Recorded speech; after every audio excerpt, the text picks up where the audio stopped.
আপনি কি বছরের পর বছর কোষ্ঠকাঠিন্যের যন্ত্রণা সহ্য করছেন? প্রতিদিন সকালে সেই একই অস্বস্তি, ওষুধ খেয়েও কোনো ফল নেই। আজ আপনাকে 10 মিনিটে জানাবো এমন একটি আধুনিক চিকিৎসা পদ্ধতি যেটা 10 বছরে ভোগা কোষ্ঠকাঠিন্যের রোগীদেরও মাত্র 15 দিনে রোগ মুক্তি করেছে। আমি ডক্টর কৌশিক রায়চৌধুরী।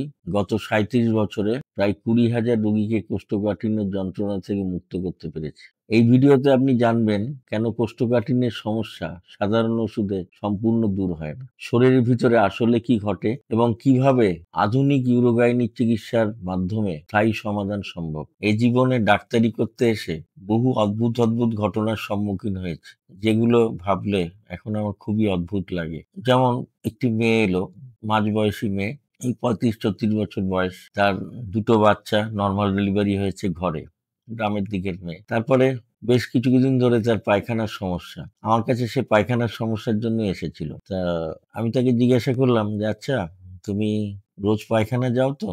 না না, রোজ পায়খানা তো যাই না, আমি 7 দিন অন্তর একবার পায়খানা যাই। আমি, সে কি? আমার চোখ কপালে উঠলো শুনে। 7 দিন অন্তর পায়খানা মানে সপ্তাহে একবার পায়খানা, তার মানে মাসে 4 বার পায়খানা, বড় জোর টেনে টুনে 5 বার। তখন সে হাসতে হাসতে বলল যে, আমার পায়খানাটা মনে হচ্ছে ওর ভাড়া দিয়ে দেবো, আমি তো সপ্তাহে একদিন যাই, সে অন্য কোথাও গেলে হয়ে যাবে। কথাটা হয়তো হাসির, রসিকতার ছলে সে হয়তো বলেছে, কিন্তু তার জন্য এটা মোটেই রসিকতা ছিল না। যে ঘটনা ঘটছিল তার শরীরে তা অত্যন্ত মর্মান্তিক। এবং তারপরে আমি জিজ্ঞাসা করে জানলাম তার বহু সমস্যা হয়, যেমন কোষ্ঠকাঠিন্য তো আছেই, তার সঙ্গে পায়খানা করতে গিয়ে জ্বালা করে, কখন রক্ত পড়ে, পায়খানার দ্বারে একটা অশ্ব মতো কিছু একটা বস্তু তার রয়েছে, সে জল শৌচ করার সময় ফিল করে। তারপরে তার পেটের বাঁদিকে মাঝে মাঝে ব্যথা হয়, প্রচন্ড গ্যাসের চাপ হয়, সারাদিনই গ্যাসে ভোগে, পেট ফুলে থাকে, কিছু খাবার ইচ্ছা হয় না। তারপরে বুকে চাপ চাপ লাগে, শ্বাসকষ্ট হয়, কখনো বুক ধড়ফড় করে, কখনো মাথা যন্ত্রণা হয়, এরকম বহু রকম উপসর্গ।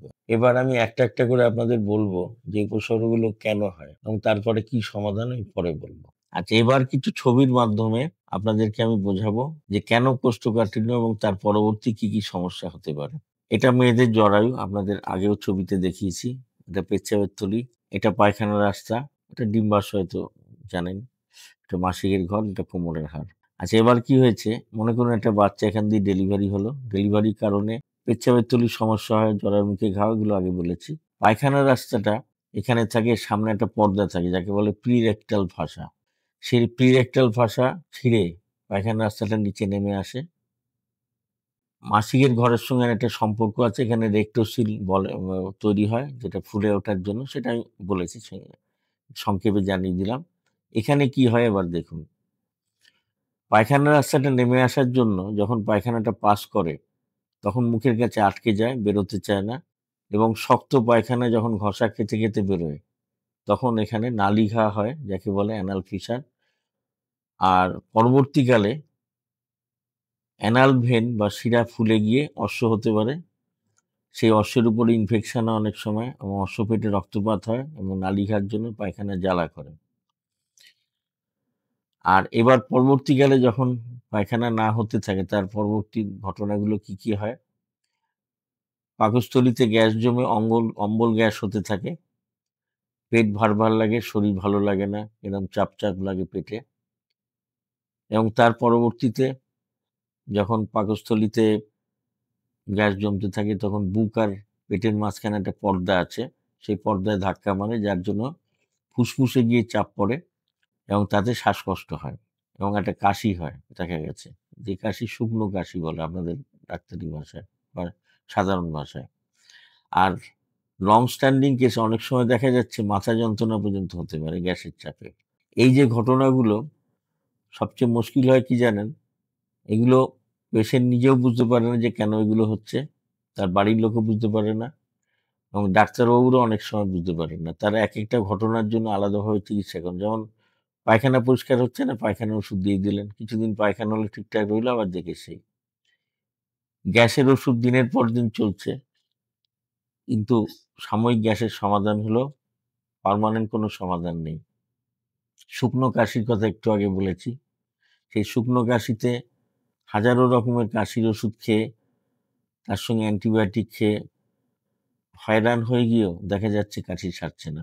এবং মাথায় যন্ত্রণা, সেটাও অদ্ভুত কারণ, দেখা যাচ্ছে সিটি স্ক্যান করে কিছু ধরা পড়ছে না, অনেকে ভাবেন মাথায় বোধহয় কিছু হয়েছে, কিছু নেই, গ্যাসের চাপে মাথা যন্ত্রণা হচ্ছে। কখনো দেখা গেল পায়খানা পরিষ্কার হলো ওষুধ খেয়ে, তখন মাথা যন্ত্রণা নেই। এই যে ভেগ সিমটম গুলো, যেমন পায়খানা জ্বালা পোড়া, রক্তপাত, পায়খানায় গ্যাসের কষ্ট, শ্বাসকষ্ট, অনেক সময় বুক ধড়ফড় করে, হার্টের উপরে চাপ পড়ে গ্যাসের ইয়েতে, মাথা যন্ত্রণা, এগুলো দারুণ সমস্যা। এই সমস্যাগুলোর একমাত্র রহস্য হচ্ছে নিচে, উপরে নয়। মানে একটা চলতি কথায় বলতে পারি, নিচে আগুন জ্বলছে, উপরে ধোঁয়া উঠছে। এবার পেশেন্টের জন্য এটা খুব একটা খুশির খবর নয় যে এরকম একটা অবস্থা তার শরীরে তৈরি হয়েছে।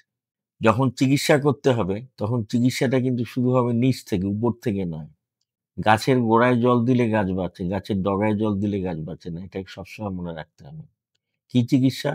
এই যে পায়খানা রাস্তাটা নেমে গেছে, এটাকে উপরে যথাস্থানে সেটিং করা যায় পিরেক্টাল ফাসা রিপেয়ার করে।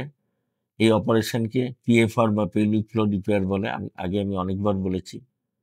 এবং এটা যখন করে দেওয়া হবে, তখন নালীঘার আলাদা করে যখন আমরা চিকিৎসা করি, নালীঘার সেরে যায়। অশ্বের চিকিৎসা করলে অশ্ব সেরে যায় এবং কখনো ফিরে আসে না। এবং দুঃখজনক ঘটনা হচ্ছে, আমি আগেও বলেছি, মহিলাদের ক্ষেত্রে অশ্ব বারবার ফিরে আসে। কেন ফিরে আসে? কারণ অনেক সময় ডাক্তারবাবুরা শুধু অশ্বের অপারেশন করে ছেড়ে দেন। অশ্বের যে আসল কারণ, তার হদিশ পাওয়া সম্ভব হয় না। এবং আসল কারণটা কি? একটু আগে বললাম যে পায়খানা রাস্তাটা নেমে গেছে, কোতপেরে পায়খানা। এই কোতপেরে পায়খানা করার ব্যাপারটা যদি বন্ধ না করা যায়, তাহলে কিন্তু অশ্ব বারে বারে ঘুরে আসবে, কখনোই অশ্ব সারবে না। আর গ্যাস অম্বলও সারবে না, শ্বাসকষ্টও থামবে না, বুক ধড়ফড় করা থামবে না, মাথায় যন্ত্রণাও যাবে না। অতএব সমস্ত ঘটনার সমাধান যে সাবজেক্টে, যেটা আমি বারবার বলি, সেটা হচ্ছে ইউরোগাইনোকোলজি, যার চিকিৎসায় সমস্ত সমাধানের চাবিকাঠি রয়েছে। আপনারা জিনিসটা আশা করি বুঝতে পেরেছেন কি বললাম এতক্ষণ। এবং যদি কোনো প্রয়োজন হয়, অবশ্যই ডাক্তারবাবুদের কাছে যাবেন। আমার সঙ্গে যদি কোনো আলোচনার দরকার হয়, আমার সঙ্গে যোগাযোগ করবেন, আমি নিশ্চয়ই আপনাদের সাহায্য করব। এবার পরিশেষে বলি, সেই পেশেন্টটার কি ঘটলো, যিনি 7 দিনে একবার পায়খানা করেন। সেই পেশেন্টকে যখন আমি বললাম যে এই ব্যাপার, তিনি কিন্তু প্রথমে বিশ্বাস করতে পারেননি। তাকে পায়খানার ওষুধ খাইয়ে আমি দেখালাম পায়খানা হয়ে গেলে শরীরের সমস্ত সমাধানের রাস্তা কিভাবে পাওয়া যায়। এবার তিনি বিশ্বাস করলেন। তিনি বললেন যে আচ্ছা, পায়খানা ওষুধ খেয়ে তো পায়খানা তো করতেই পারি, কিন্তু আমি কি সারা জীবন পায়খানা ওষুধ খাবো? আমি বললাম কখনোই না। পায়খানা ওষুধের চিকিৎসাই নয়, এর চিকিৎসা হচ্ছে যে জায়গাটা ড্যামেজ হয়েছে বাচ্চা হতে গিয়ে, সেই জায়গাটাকে ঠিক করে দেওয়া, মানে পায়খানার রাস্তার প্রতিস্থাপন, যেটা একটু আগে বললাম। এবার তিনি বিশ্বাস করলেন এবং তার পেলভিক ফ্লোর রিপেয়ার অপারেশন করে তাকে সম্পূর্ণ সুস্থ করতে পেরেছিলাম। এখন তার গ্যাস অম্বল নেই, তার পায়খানা জ্বালা পোড়া নেই, রক্তপাত নেই, বুকে ব্যথা নেই, বুক ধড়ফড়ানি নেই, শ্বাসকষ্ট নেই, কাশিও নেই, মাথায় যন্ত্রণাও বিদায় নিয়েছে। এবার বুঝতে পারছেন, একটু আগে যে বলছিলাম, আগুন জ্বলছে তলায়, ধোঁয়া উঠছে উপরে, এবং সমস্ত সমাধানের চাবিকাঠি নিচে, উপরে নয়। অতএব চিকিৎসাটা শুরু করতে হবে নিচ থেকে। তার জন্য বিশেষভাবে ইউরোগাইনি সম্পর্কে জানা দরকার। আর এই চিকিৎসায়, যেটা আমি আগেই বলেছি, মাত্র 15 দিনে নিরাময় সম্ভব। আপনারা কোনো প্রয়োজন হলে আবারও বলছি, যোগাযোগ করতে পারেন। নিশ্চয়ই আপনাদের সঠিক পথ দেখানোর চেষ্টা করব। আসসালামু আলাইকুম। আমার নাম এমএসটি সাবিনা খাতুন। আমার বাড়ি মুর্শিদাবাদ। আমার অসুখ পায়খানা, ঘন ঘন পায়খানা ক্লিয়ার হচ্ছিল না। সাদা স্রাব, মেন্সের সময় পেটে ব্যথা, সহবাসের সময় ব্যথা।